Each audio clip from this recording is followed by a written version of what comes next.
Assalamualaikum warahmatullahi wabarakatuh. Segala puji bagi Allah Subhanahu wa taala. Sebelum segala sesuatu dimulai, saya Tito Ramadan dari 10 IPS 4 akan mengingatkan kepada diri saya sendiri dan kepada semua penonton untuk bertakwa kepada Allah Subhanahu wa taala.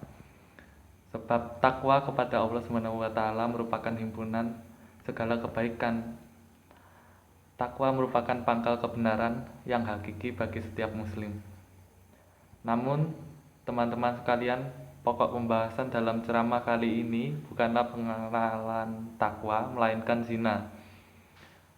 Alangkah baiknya kehidupan jahiliyah yang terulang kembali di masa ini.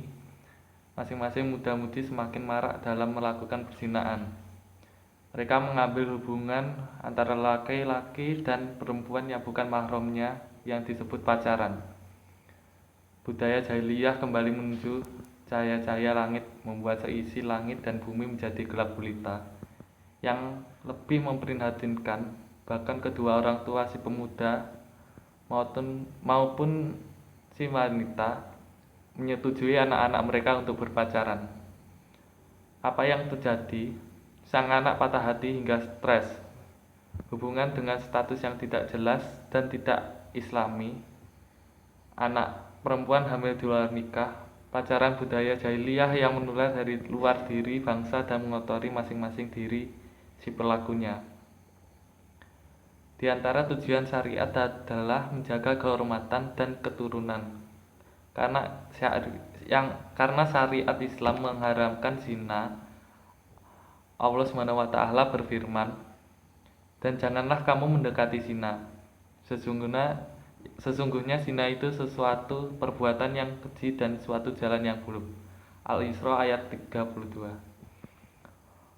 Bahkan syariat menutup segala pintu dan sarana yang mengundang perbuatan zina, yakni dengan mewajibkan hijab, menundukkan pandangan, juga dengan melarang khalwat atau berduaan di tempat yang sepi dengan lawan jenis bukan mahram dan sebagainya. Perzinaan, musram atau yang telah beristri dihukum dengan hukum yang paling berat dan menghinakan, yaitu dengan merajam atau melemparnya dengan batu hingga mati. Hukuman ini ditimpakan agar merasakan akibat dari perbuatannya yang keji, juga agar setiap anggota tubuhnya merasakan kesakitan, sebagaimana dengannya ia menikmati yang haram. Adapun pezina yang belum pernah melakukan sanggama melalui nikah yang sah, maka ia dicambuk sebanyak 100 kali. Suatu bilangan yang paling banyak dalam hukum cambuk yang dikenal dalam Islam. Hukum ini harus disaksikan sekelompok kaum mukminin. Satu bukti betapa hukum ini amat dihinakan dan dipermalukan. Tidak hanya itu, pezina tersebut selanjutnya harus dibuang dan diasingkan dari tempat ia melakukan perzinaan selama 1 tahun penuh.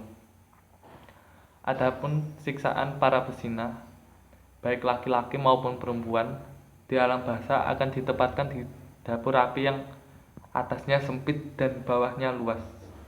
Dari bawah tempat tersebut, api dinyalakan.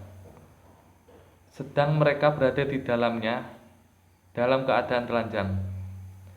Jika dinyalakan, mereka teriak, melolong-lolong, memanjat ke atas hingga hampir-hampir mereka bisa keluar. Tapi bila api dipadamkan, mereka kembali lagi ke tempat semula, di bawah. Lalu api kembali lagi dinyalakan. Demikian terus berlangsung hingga datangnya hari kiamat.